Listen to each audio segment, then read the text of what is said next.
find your seats this morning, let's sing that song, I Will Sing in the Shadow. I will sing in the shadow of your wings. I will rejoice in you. I will lift up my hands in your name. As long as I live, I will praise. You are my God. You are my God, and I seek you in a dry, thirsty land. You are my God, and I seek you in a dry, thirsty land. Amen. Thank you for coming out to Sunday school this morning. We're going to continue our series with Pastor Greg on Memorial Stones. There's Sunday school for all ages, also Spanish-speaking Sunday school as well. And we'll open in prayer. Father, we thank you for all that you're going to do this morning. Open our hearts for what you have to say. In Jesus' name, amen. Amen. Good morning. We are going to continue our series called Memorial Stones, telling the story of our church and our fellowship. Just got a lot to get through, so I'm going to dispense with our main verse, which is Joshua 4:4-7. You can read that in your own time. Let's now, I want to talk this morning about the split from Foursquare. We're originally, my father was saved in an organization called the Foursquare Gospel Church, and I've been telling the story, the lead up. We are no longer in the Foursquare, and I'm explaining how that came to be. Just as a preface there, we've had through the years, we have rebels, people that have left our fellowship, and the line they love when they want to rebel is, you rebelled against Foursquare. As though there is a moral equivalency. We left and planted thousands more churches, and more people getting saved and reaching nations. They leave, stop evangelizing, planting churches, as though that's the same. But nonetheless, let's talk about the split from Foursquare. My father, we're now, I think when we last looked, we were up to about 1983. My father became more and more troubled about our relationship with Foursquare. The vision that God had given in evangelism, discipleship, church planting, and world evangelism.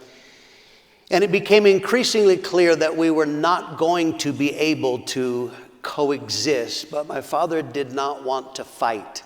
He wasn't trying to campaign against Foursquare, wasn't trying to cause trouble.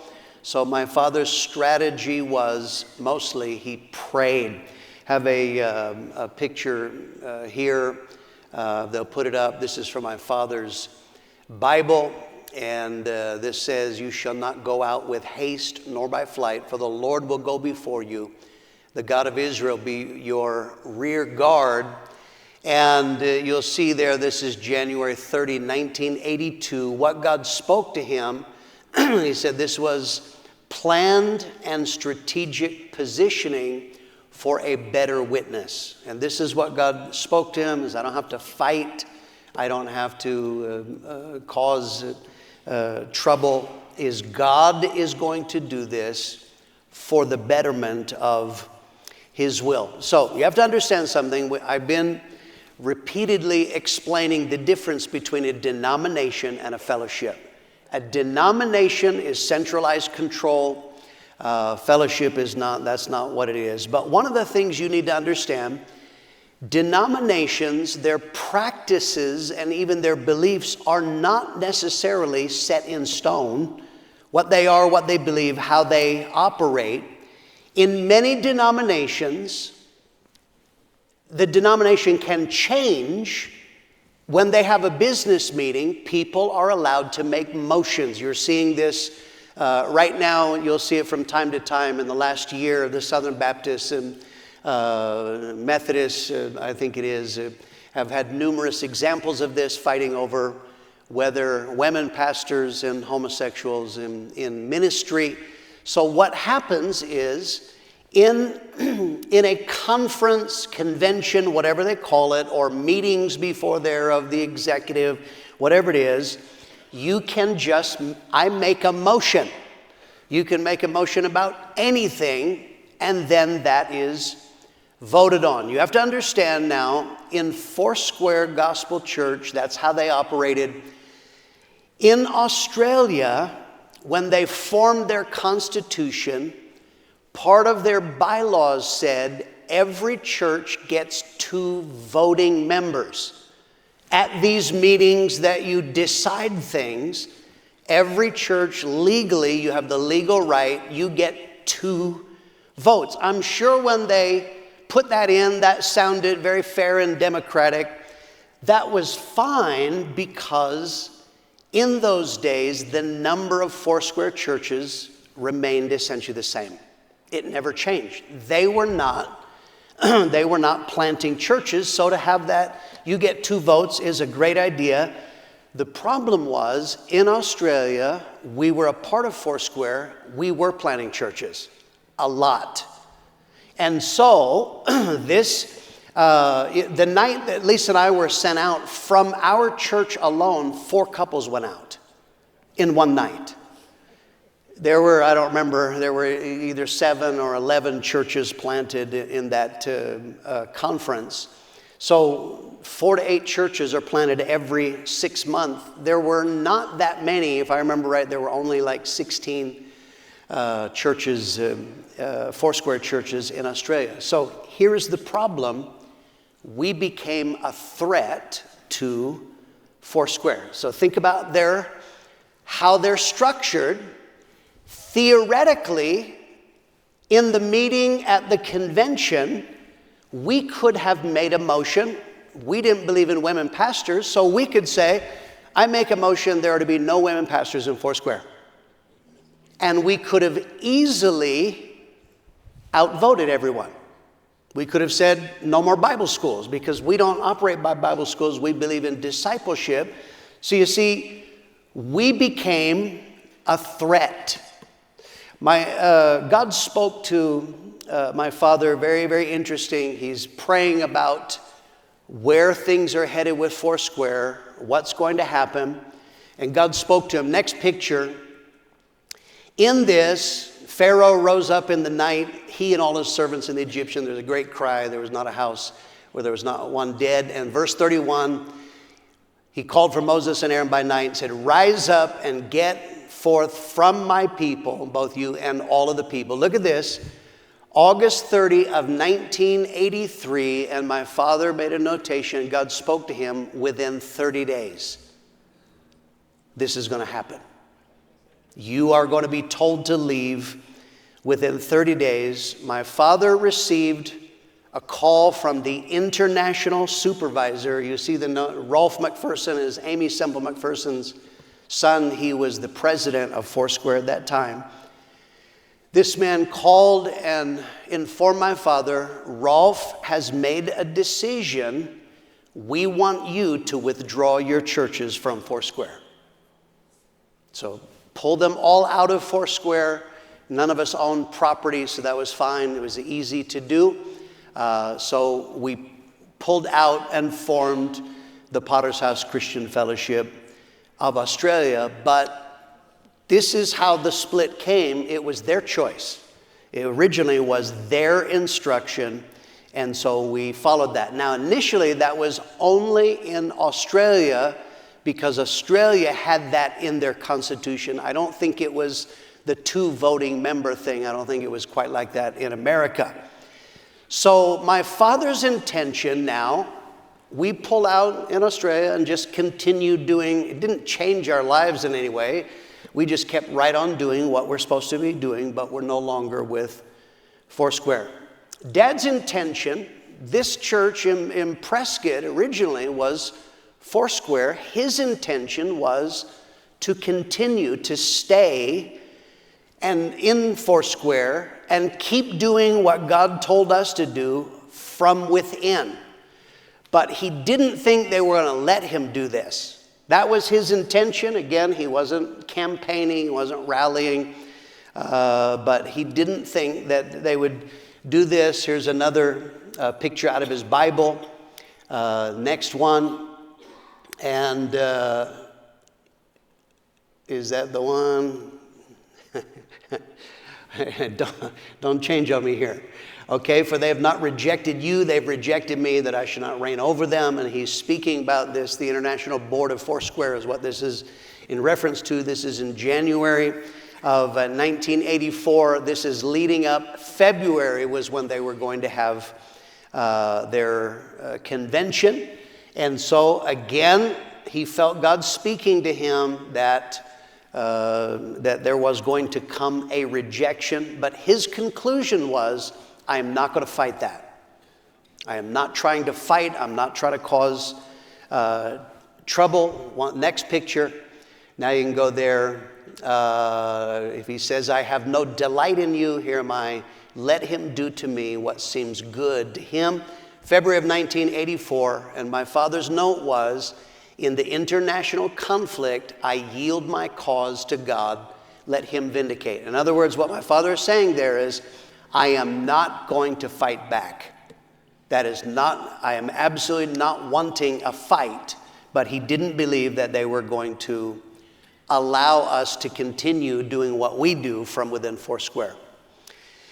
Foursquare holds their convention every year. I don't know if they still do this, but they used to move it around. I told you one time they held it here.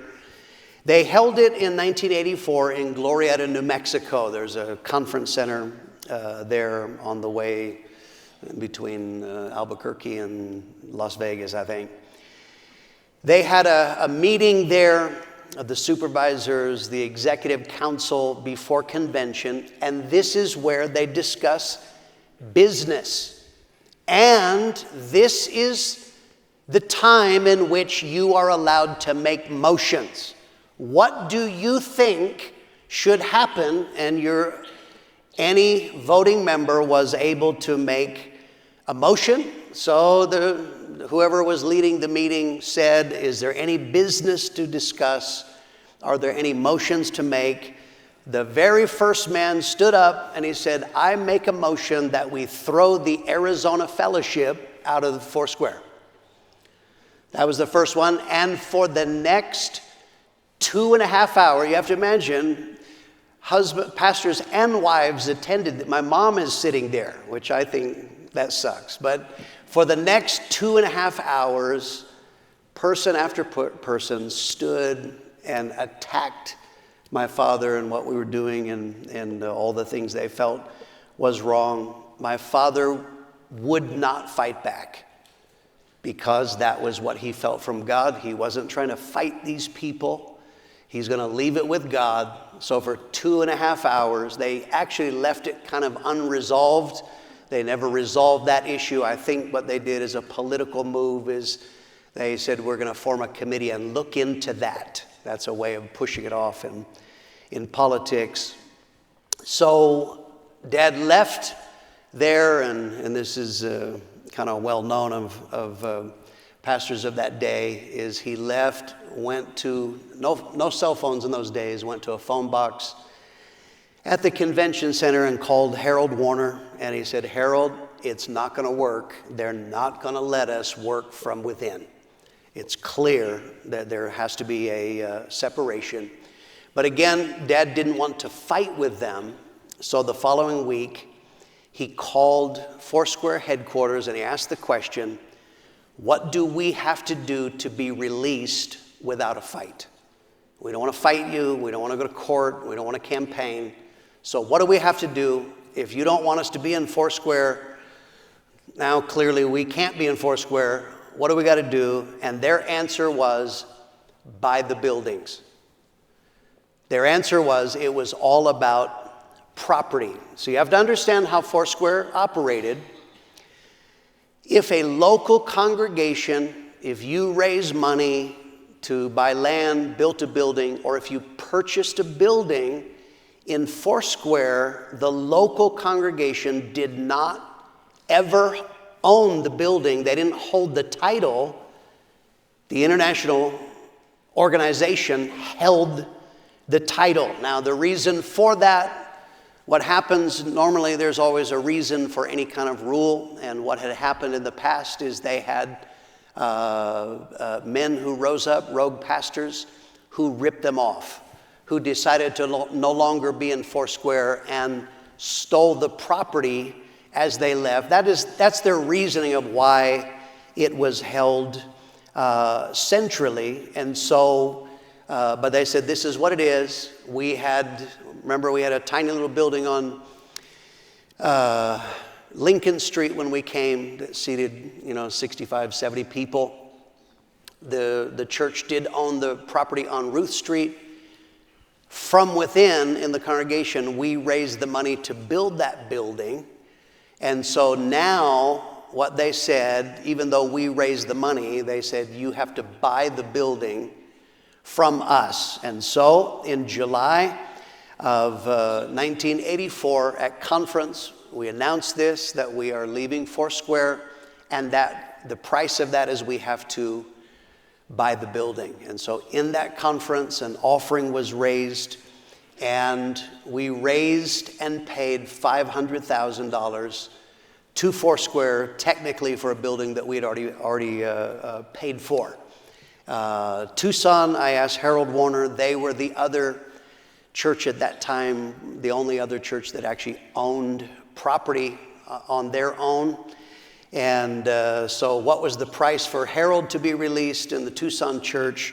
Harold Warner told me the other day, he said their price was $25,000, and Harold, he's in a wheelchair, he said they gave me the handicap discount. So that probably looked a little better. So people, today are, can you believe it, we had to pay. I'm actually okay with this, is that I understand the reasoning. It's to prevent rogue pastors from stealing, but nonetheless, that is what we do. So from that moment, all of our churches, all of our fellowship churches, that at that time was like 265 churches, we all withdrew from Foursquare around the world. There were churches that were in existing Foursquare buildings. In that case, they simply handed the building back to Foursquare and went and rented or ultimately bought on their own. But from July of 1984, all of our churches around the world, any of them that still called themselves Foursquare, we all changed our name. Typically, our umbrella organization is Christian Fellowship Ministries, but we go by the Potter's House, the Door, or Victory Chapel. Those are the three most common names. What's sad about that is in later years, you could hear, how did Foursquare view that? And one comment that I think was sad, how did they view losing 265 churches that were church planting centers that were reaching the world? They said, at least we didn't lose any property. And that was my dad's point all along. He said the problem with denominations is they start valuing the wrong things. And one of the things he said all along is he said denominations value property over people. But that was their opinion. So this then brings us to the conclusion of Foursquare. I've given you it was a 14-year path to us no longer being in Foursquare. It began with no Bible schools. We don't believe in Bible schools, which goes against them. Then we planted churches, these men who didn't go to Bible school, and they succeeded. Then territorial tensions, when we planted men in areas where a man felt he was in charge. We don't believe in women pastors. That's their holy grail right there. The 1978 convention, when my father called out and spoke boldly of what they should be. International church planting by not sending the money directly. That's what we talked about last time. The final step was the threat that the Australian Foursquare churches were under because of our church planting. That is what led. It was their initial decision. We want you to withdraw. So that's it. It's fascinating. We're almost done with the project. Very soon we're going to make every single issue of the Trumpet available to you. You can look at them online, read them all the way back. What's amazing, I was fascinated. I couldn't wait to get these scans so I could see what was said when we left Foursquare? You know what was said in the trunk when we left Foursquare? Absolutely nothing. We just kept on because it didn't make any difference to us. We just kept doing what we were called to do. Our calling is conversions through evangelism, discipleship, church planting, world evangelism. When we left Foursquare, we just kept doing that, and nothing changed. Let's talk about a second thing in our history, and that is my father's return to Australia. I explained to you when Dad went to Australia, his heart was actually, he wanted to stay there forever.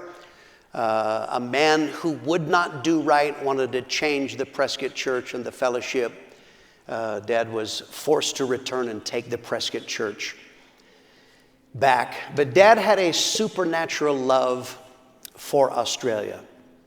And what he desired was he wanted it to reach its full potential. When he left a man in charge, and the man he left was struggling in numbers of areas. And what Dad's real concern was, he felt that the potential of the nation was being hindered by that man in what he was doing. So Dad was trying to arrange things in Prescott so that he could return to Australia. Numbers of things, and I'm telling you this from personal experience. I was there.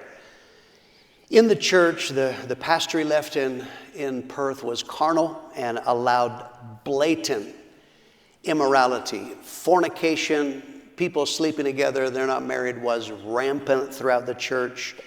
We had 2 homosexuals involved in singing on stage in there, and this was allowed, and nothing was ever done about that. The pastor, what he loved, what he talked was movies and television, and that's how he spent a great deal of his time, was watching movies and watching TV. Began to shift the church subtly away from the core of evangelism and discipleship. And so in this, there's a personal dimension. Lisa and I were in the church at that time. I was a disciple. I had been called. I wanted to preach the gospel. So now this is the atmosphere and how it affected us personally. In my several years of my discipleship there, it involved watching a lot of movies and TV with the pastor, which is very odd. I want to tell you that's a weird feeling. My father came back. I don't remember if this was for a conference or to preach, and the pastor at the time at the hotel, he had the great idea of putting a movie on for my father. With, we're all going to watch a movie together. You have to understand, I'm young and dumb. This is what we did normally with the pastor, so this was not shocking to me. But you imagine my father, this man puts a movie on in which is filled with swearing and sexual innuendos, and my father said, "Turn it off." He was ticked about this. And in later years, Dad could see what was happening in the church. He's seeing this man. This man didn't get it. In later years, he would often tell people, "I had to return to Australia partly to rescue Greg and Lisa," of which I am very grateful that he made that decision. Little side note, I'm just going to hit this in passing.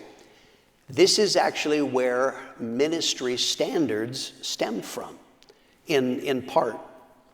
Through the years of our fellowship, we had a few pastors that fell into immorality. They committed adultery. And so when that would happen, of course, my father is asking, how did you get to this point? And a common denominator was movies and TV watching that opened the door to uncleanness. And then now in the Perth church, it was a test case of what that released in a congregation: carnality and immorality. What it hurts is dominion and discipleship. Let's get 2 scriptures. Genesis 38:18. He said, "What pledge should I give you?" "Your seal and its cord and the staff in your hand," she answered. So he gave them to her and slept with her, and she became pregnant by him. Okay, your seal. Whenever there is moral uncleanness, the seal was a symbol of authority. That's how you transact business. We're talking about kingdom business. You lose something. And this is why it is not compatible. 2 Timothy 2:21. Therefore, if anyone cleanses himself from the latter, he will be a vessel for honor, sanctified and useful for the master, prepared for every good work. Okay, so it is cleansing and purity that prepare the way for a good work. So I'm just giving that in passing. This is actually where this idea is what it releases in a congregation. 1985, my parents arranged to return to Australia. We have a picture here. And yeah, that looks out of order. Have you skipped one? I think you've skipped one there. But anyway, okay. So he was going to return. So what he did is Dad arranged for a man to pastor the Prescott congregation. And this is now a different man. This is the second time Dad's going to do this. And he took over the pastorate of the church in Perth, West Australia. We had now moved from where we were in Mount Lawley. Now it was located in a suburb called Scarborough. Perth was probably 800,000, under 1 million in those days. But Scarborough was 2 blocks from the beach. That is where you see, when I showed before the photos of baptisms, we would do that down in Scarborough. The moment that Dad took over the church in Perth, he had to clean house. Literally, he had to clean house morally. I was trying to think of the exact number. I believe the number could be, when Dad took over, he started preaching on sin. He started disciplining people who were immoral. He was not okay with the homosexual singing on stage. That's not okay with him. He's preaching on this. I believe the number of people that we wound up losing from the church could have been as high as 170 people, because I'm telling you, it was rampant in the church. What's amazing is, even though we are losing people on a weekly basis, it didn't matter, because we were getting people saved and adding people. They were locking in dramatically, so you didn't know. We had a man actually was keeping track, but us in the church, we didn't even notice, because the church was just powering on. Now we get to some photos here. I think that's what the next photo is this is an altar call, one of the early altar calls. Next photo. Here, that is in Scarborough. That's 2 blocks from where our church is located. I played numerous concerts there. That's a different band on the left at the beach. Here is our band that was originally called 180. You recognize Paul Graham that has come here and preached here. That's me on drums. Lisa is singing there. And that was an outreach. Only the Lord knows where that one was. We did so many. Next photo is here now, is at the beach. This is a beach baptism. There's Greg showing his legs again. You're still jealous, I know. And here, baptizing people at the beach. We were only 2 blocks from the beach. You could get people saved. We're going down to the beach, and we baptize right at the beach. Next photo. This is the building. This is 62 Scarborough Beach Road. This is a monument to me. That is the building where Lisa and I were married. This is where I preached my first altar call. I ultimately was on staff in that building when we were sent out. That was the building. We played many, many concerts in that building. Next photo is here is that building from the inside, absolutely packed out, predominantly young people. I mean, it was alive. And so even though Dad was cleaning house, God was adding daily such as should be saved. and God was helping us. Next photo is during this era. Here is a young and thin Paul Graham with Dad, and this is in that same era. Dad not only cleaned house morally, he set things back on track. And so this was amazing. For Lisa and I, it was like coming out of a fog. Dad had a way of reminding you what we are supposed to be doing. And it was like, oh yeah, it's supposed to be about people and calling, the calling of God. I realized, I won't bore you with details of how I got there, but I realized I didn't have a love for people like my father had. And I asked him, how do you get that? How do you get a love for people? And my father said, Greg, pray that God gives you a burden for souls and a love for people. And that's what I began to pray, and that's what God did. Dad, the moment he took over, he turbocharged discipleship, got it back on track. The atmosphere of the church absolutely changed from movies, talking about the latest movies, to the will of God.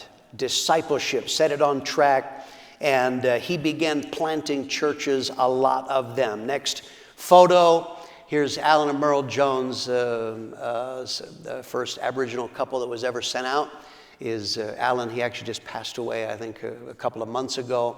Alan and Merle were sent out. I think Dad is sending them to Sydney. In that photo, the next photo here is the church that is now Waltham Forest, that couple in the bottom right, Peter and Peter Behrman. You see there, that is a picture of the conference that we met for a while in the Pagoda Ballroom until we couldn't fit in there anymore. But that couple, that was the couple that was sent out before Lisa and I. And so Dad got things back on track. I'm going to tell you about my father's wisdom. My father was a wise man. And one of the things my father was wise in is decisions. So Dad came back probably late July of '85. It's in August that we have our conference. And so he sent that couple out. Now he needs a concert director. Who is he going to choose? When Dad came, he's only here for weeks. He's assessing, talking, watching. Dad felt that Lisa and I, that we were the best choice to be the next concert directors, but Dad understood human nature. He knew what would happen is if he arrived and says, and Greg and Lisa are going to go on staff as concert directors, people are going to say, oh yeah, you just chose him because he's your son. Like, I've never heard that one before in my whole life, I want to tell you that. So my father's wisdom is he didn't rush. He didn't just make an arbitrary decision. In his wisdom, and think about how many he could choose whatever he wants. He had shown that he's very good at making decisions, but what he did is he started asking people, who do you think should be? This is not a popularity contest, but he wanted to hear from other people, who do you think should be the concert director? This is actually a biblical principle. Acts 6, verse 3. Brothers, choose 7 men from among you who are known to be full of the Spirit and wisdom. We will turn this responsibility over to them. Okay, so this is biblical. What that means is when someone has a touch of God on their life, other people should be able to see it. Now, sometimes, we're surprised, but it's rare that we ever plant someone and people go, what? What in the world? So this is what Dad did, and apparently when he spoke to all kinds of people, they felt that there was some kind of consensus that Lisa and I were the best choice. And so in October of 1985, when I moved to Australia, October of '81, I began a 4-year apprenticeship. The moment that I finished my apprenticeship, my dad immediately asked us to come on staff as concert directors. I want to give you a final thought here. I'm telling stories, and will continue to do so, of nations, people, different ones, because I'm trying to give you the idea that this is not a program. God is involved in this. My father's statement again and again, this is a work of God and not of man. If it is of God, one of the things that you learn, I've been telling some stories, I'll tell more, God is able to guide us into his will. So I first learned this when we were going to be sent out in February of 1986. I had only been on staff for 4 months, and now it's conference time in February. I was at a disadvantage. I moved to Australia in 1981. Apart from the few little country towns in West Australia, I had never been anywhere. And so everybody else who was on staff, they're going to go somewhere else unless it was a crisis or a need. Often it went like this. I want to go to that city. Why? Because that's where I grew up. I want to go to that city. Why? That's where I went to university. I want to go to that city. That's where I used to serve for. They had a natural connection. I hadn't been anywhere. So I didn't have any natural leaning of where to go. And God was not saying, Greg, like, yes, Lord, where should I go? So what I did, I used common sense. Common sense in godly things is holy logic. This is how I thought. I'm from Prescott, Arizona. Remember, Prescott was 13,000 people when we moved here. There were 2 major cities, one of 5 million, one of 4 million. I thought that was just too big. I didn't think I could handle a city of millions. On the other hand, I hate small towns. So I began logically then, I began looking for cities of at least 50,000 and maybe 500,000 and under. For some of you young people, I have to educate you now, there didn't used to be Google. I don't know if you know that. So I had to buy an atlas. It was a book of maps and information. I bought an Australian atlas and I started looking and I found 3 options in Australia. 2 of them were in New South Wales, Newcastle, Wollongong, and then on the island of Tasmania, a city called Launceston on that island. So I called the area overseer in the place where 2 of those cities were located. What do you think about them?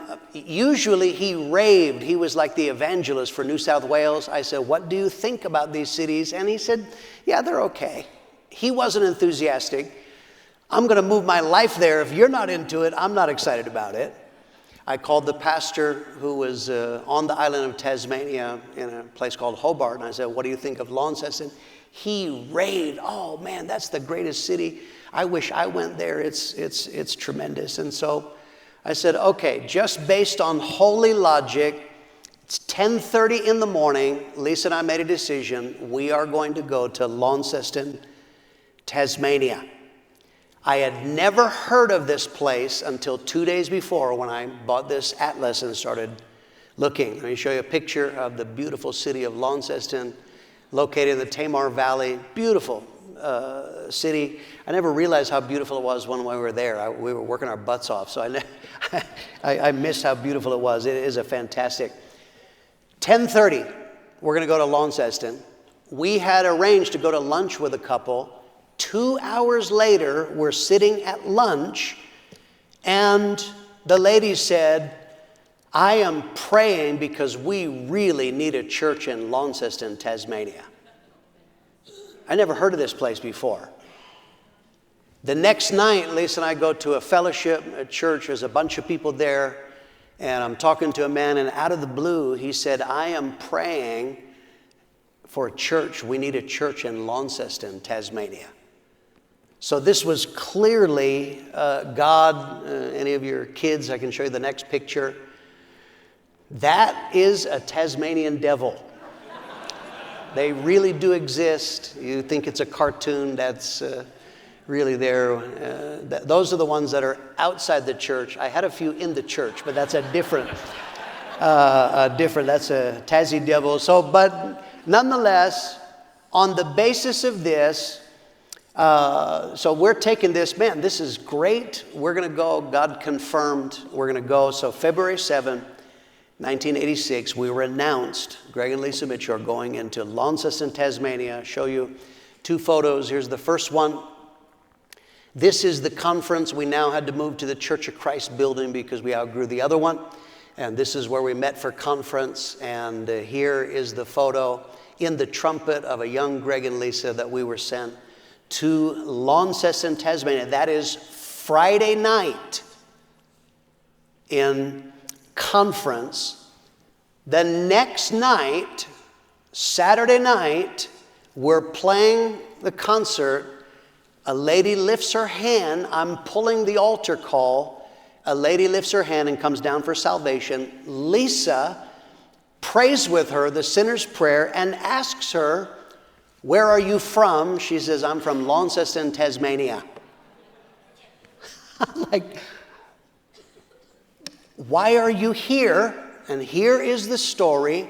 Her husband and her smoked a lot of weed. Their drug dealer said, "By the way, I'm going on holiday. You're not going to be able to buy any drugs." They said, "Where are you going?" He says, "I'm going on holiday to Perth, West Australia." They had friends there. They said, "We're coming too," because they could get drugs. So when they're there, her friend had gotten saved and invited her to the concert. The night after we are announced to go there, Grizina was her name. We called her Grizz. She had gotten saved, went back home, and she started telling all of her friends.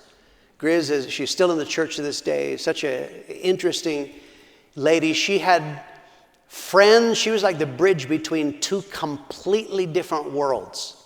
On the one hand, she was friends with a crowd of people from a bike gang called Satan's Riders.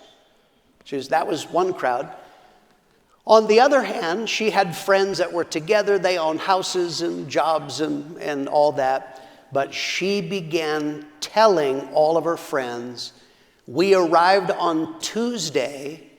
Thursday, we had Bible study in Grizz's house. And the wife of the vice president of Satan's Riders got saved on Thursday, 2 days after we got there. She had other friends that she invited us to meet. One night she asked us, she said, "Would you like to go to a fashion show?" I was like, "No, I don't want a fashion show." Why? She said, "Because my friend did this course. It's part of her course. She's graduating, but all my friends are going to be there." She says, "I want you to meet them so you can tell them about Jesus." We said, "I love fashion shows. I'd love to go."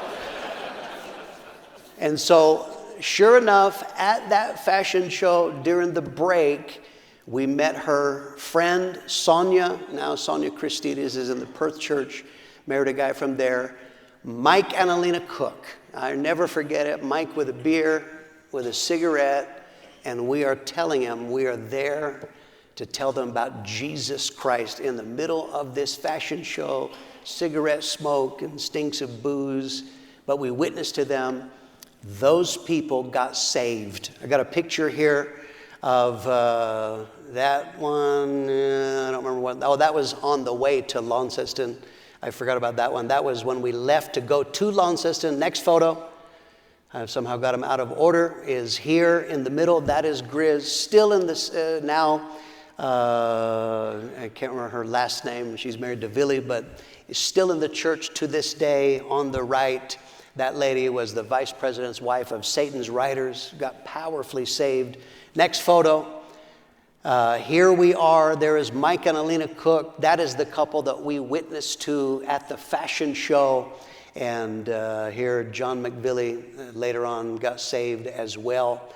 And so God began doing something. So now Launceston, Tasmania, this community of 50,000 people, we began outreaching and building a work for God, just like what I had seen as a boy in Prescott and just what I saw as a disciple in Perth.